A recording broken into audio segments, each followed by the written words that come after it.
It's the end of an era. I had a chance to stop by the C building in San Rafael. That was the old home to the Lucasfilm Computer Division, which eventually became Pixar, among other things. I worked there starting in 1982. Now, before I start rolling the video, the door we're looking at is the door to the old machine room. That's where the Vaxen lived. Dagobah, Bespin, Tatooine. Sorry I couldn't get in there. But here we go. A little tour of what the C building looks like now. Well, the old C building has changed quite a bit. This hallway looks a lot different than when I worked here. But this room on the left is where the laser lab used to be. That's where David DeFrancisco had the laser scanner in that room back behind there. And I believe this was Andy Moorer's office. His was along here somewhere. And I seem to recall that one of these rooms used to be Ben Burt's office. Yeah, and there was unbelievable artwork on the walls. And then we take the stairs up to where most things were happening, the second floor. Second floor machine room. Yeah, things changed a lot when ILM moved in. But here we've got some of the classic green carpet.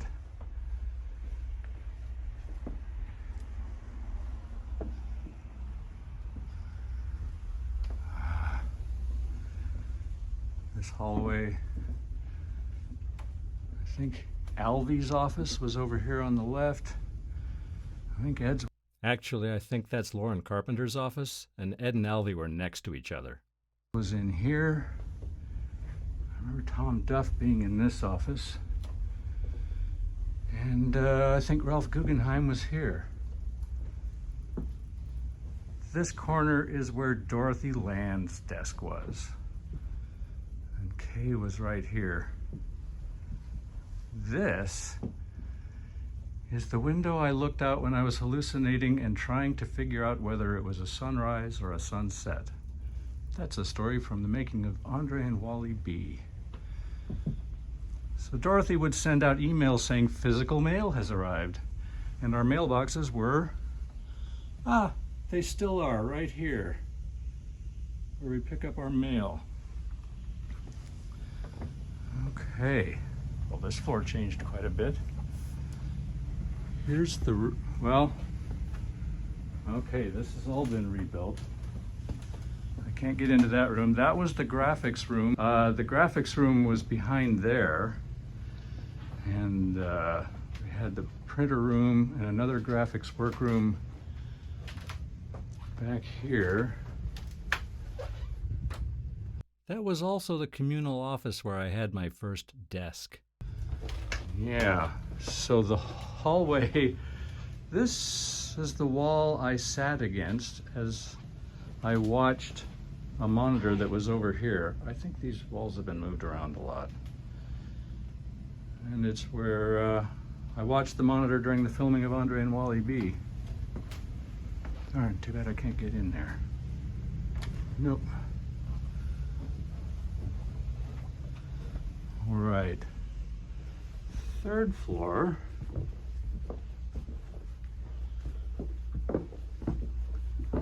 This was our kitchen, and still kind of is.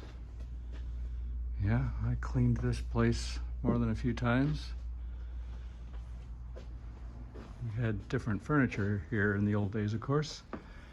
And from this window, we watched that oil derrick almost run into the Richmond Bridge that time. And this is the room where I was shooting a scene for the Christmas video the moment we learned that Steve Jobs had bought the company. Someone's voice came from down the stairs right there, and that's when Annie dropped her coffee cup. Okay, more offices down here. I'll bet this has changed a lot. There used to be the video room back here. Oh yeah. All this has changed. I wonder if I can get my own light source going. Let me try that. Ah, it's like a haunted house tour now. Yeah, well, this was all open machine room up here in the old days. It's back where the, oh look, it's back where the edit droid stuff was. More magical doors to nowhere. Yeah. Well, there's still kind of open workspace. Now this was all where we had video stuff. And yeah, this door looking out onto the stage. There didn't used to be these nice stairs here, so it was just a dangerous place to be. But lots of blue screen stuff was shot in here. There's our host Marty droid down there in the blue shirt. Thou shalt close this portal after passing, yes. Marty's office is back here now.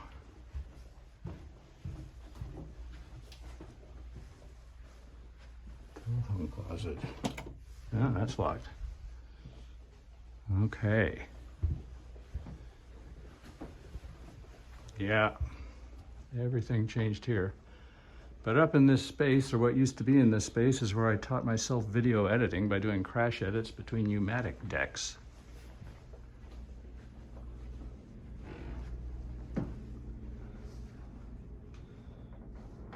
Wow, okay.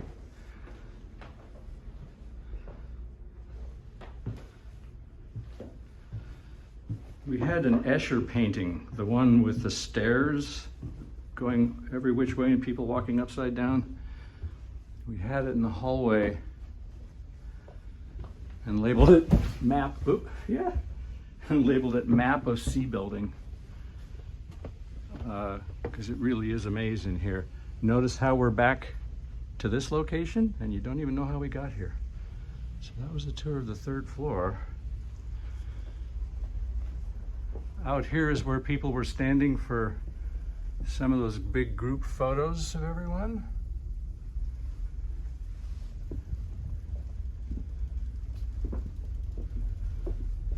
Yeah, lots of memories here. This was all computer division in this area. And then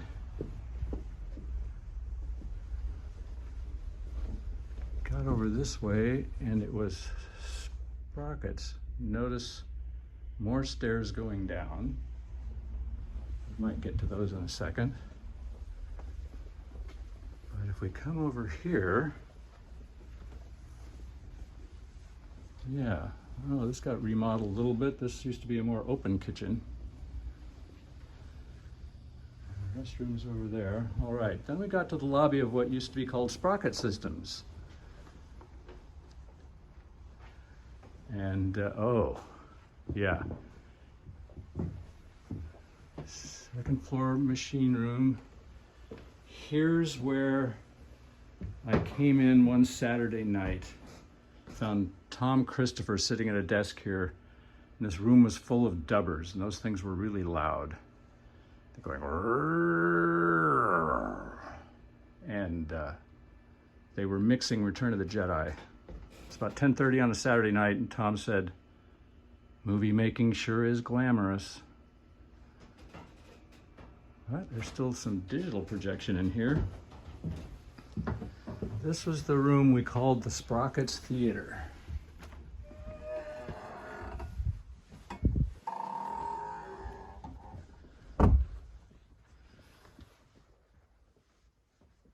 I vacuumed these carpets a number of times. Oh, it looks like it's still the gray carpets. I picked out my favorite seat here, and Howie Hammerman said, "Oh, that's the one George likes." So a lot of memorable things in this room. And this is where they mixed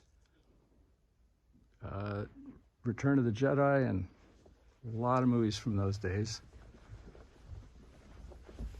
Yeah, the store's a little squeakier than I remember it. Oh, when I was still in general services, we had access to everywhere, and we could clean just about everywhere except this hallway. This down here was the Holy of Holies. It was editorial. Yeah, and it's still locked. Oops, no, this upstairs hallway was not the Holy of Holies. This is where George had his edit suite. And I think Kate Coombs had her office up along in here as well in later days.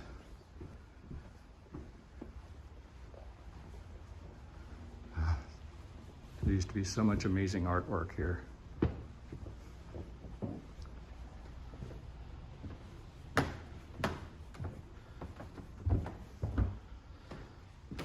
Sprockets reception. Oh no, Kate Coombs was down in this hallway. Sprockets reception was here. Of course, it later became 3210 Studios.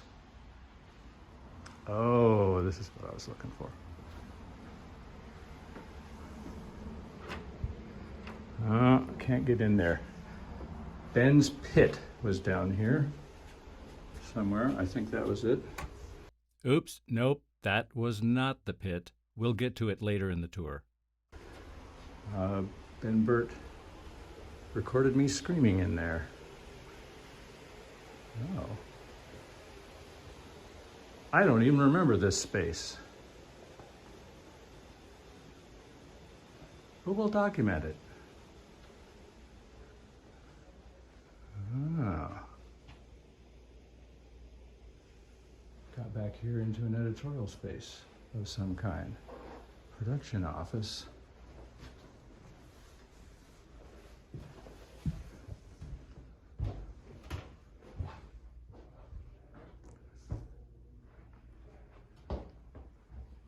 Yeah, and we're back to the stage.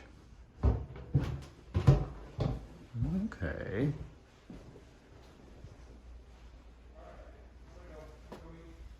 Right.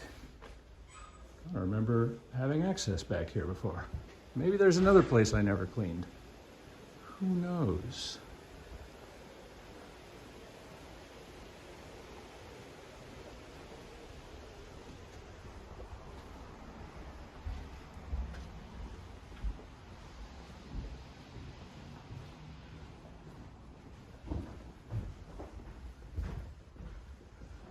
I checked with Marty, and this hallway is the real Holy of Holies. This is where editorial was.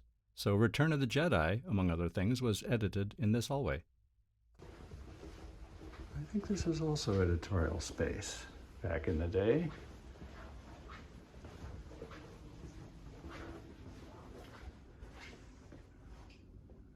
Yeah.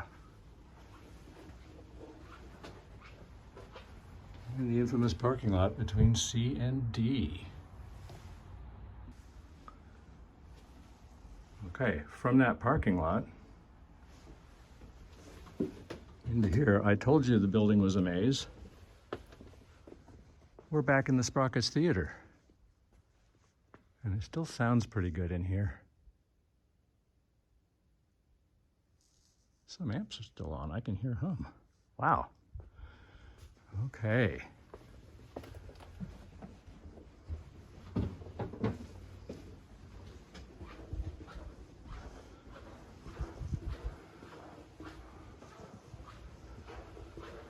I feel like a ghost who's come back to a house that's changed after the new family moved in.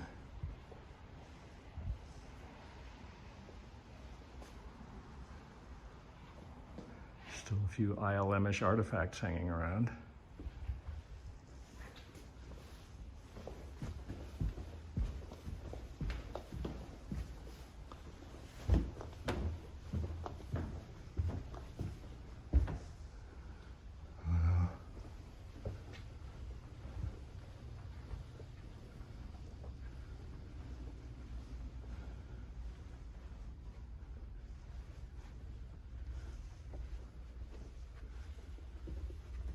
Well, this is a hurried document, but it's a document at least.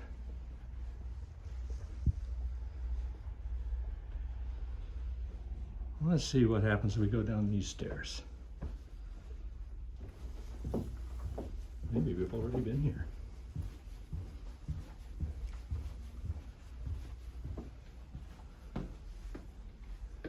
Indeed we have.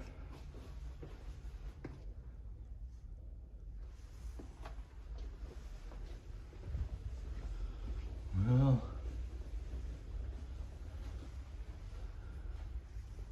a lot of history in this building.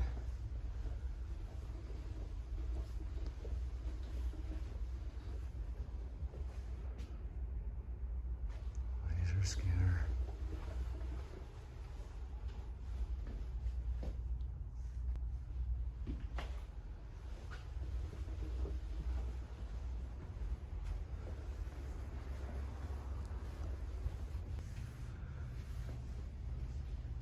Yeah, the laser scanner lived in here.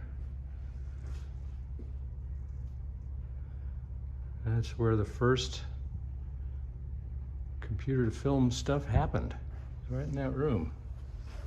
And this was David D's office. Yeah. Talk about an office with great art in it.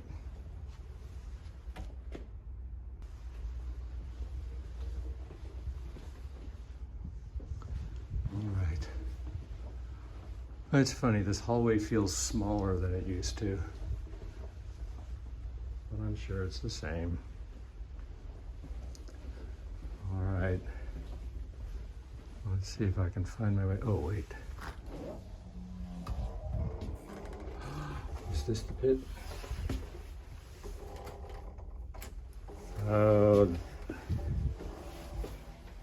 That might be Ben's pit right there. That's got the double door. Indeed it is, and we'll be back soon with Marty. Yes, yes, yes.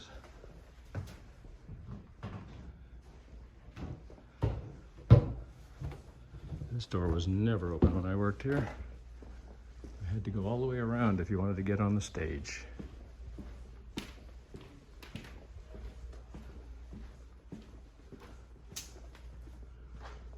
A lot of stuff was shot here. A lot. They had a giant blue screen over on this side of things. Yeah, we were able to watch from the door as Indiana Jones hung there while Kate Capshaw said, "Who are you?" And they dropped over and over again. Also where I watched Thane Morris shooting nuclear explosions for Howard the Duck. What nuclear explosions in Howard the Duck, you asked? The ones that were cut out. But the mushroom cloud was amazing. Well, there's your rather hurried tour of C Building, a very historic place in the film world. Hope you've enjoyed the trip. I did. I was right, this was the pit. Yes. Here's our host, Marty. Turn on the lights. Oh, good, we got lights. And this is the pit. So when I started here, this was known as Ben's Pit, and then later just the pit. Gary Rydstrom was in here for a while. Andy Moore was in here. And Andy Moore was in for a while, right? Yes. My tale about this is I was coming through the hall one night, and Andy Moore goes, Droid, come here. I come down in here, and he points at a scope in a rack and says, watch that scope screen. And he typed something in, and a sine wave appeared. And it was the first time he had generated a audio tone from computer command, synthesizing it. And that was the beginning of like Sound Droid, or the beginnings of that, and the beginning of creating Deep Note. So it's just a significant piece in my brain. Yeah. Was that in this office? Or he was over in his other office still? I think he was here. Oh, okay. I just seem to have a memory of it being all right down here, because the the computer stuff was out there, and I remember there was a rack in here. Right. This is where Ben had me do my Mola ROM scream that he ended up using in a bunch of things. Now it's labeled The Pit. Yes. Well, thank you for getting us in here. This particular room has a lot of memories. There were a lot of memories created in this room. Yes. This empty spot will only be funny to those who were here in the good old days when they brought in one of those little temporary offices that ended up staying here for, I think, about 10 years or more. And it was in that room where we had the big fight about what we were going to do with Tin Toy. Oh, and another word from our sponsor. I got some top secret information, so it's a good thing I stopped recording. Anyway, there's the location for so many of those company photos I was talking about inside. You can see the windows up there for the third floor kitchen space. One day I liked having my car parked right about here, and one day I got in the car to go to lunch and started driving along here. Oh, look, there's my current car. I got about this far, and blocking this driveway was Jabba's skiff and George Lucas standing out there behind the camera. Turns out that Marquand didn't get enough coverage, and you see Boba Fett getting shot and falling down, and then he's up and shooting. So they put Jim Bloom, I think he was the associate producer, in the Boba Fett costume, and George came out here to shoot the pickup himself. So when you see the little down shot of Boba Fett kind of rolling and waking up on the floor of the skiff, this is where that was shot. And another day when they were working on the Ewok film, Marauders of Endor, if you look up the wall there, you can see those attach points. They had a big section of castle wall there, and some poor stunt guy in a full Marauder outfit hanging upside down by rope on his feet for hours while they got one shot for the movie. And it was a hot, sunny day. Yeah, that guy earned his 65 bucks that day. When we did our water rocket experiments and it hit someone's windshield, that was a car parked right along in there. One of the editors. And yeah, that's the old C building. Marty tells me that there's a non-zero chance that another studio will pick it up and film production will happen here once again. If that doesn't, we may not see the old girl anymore.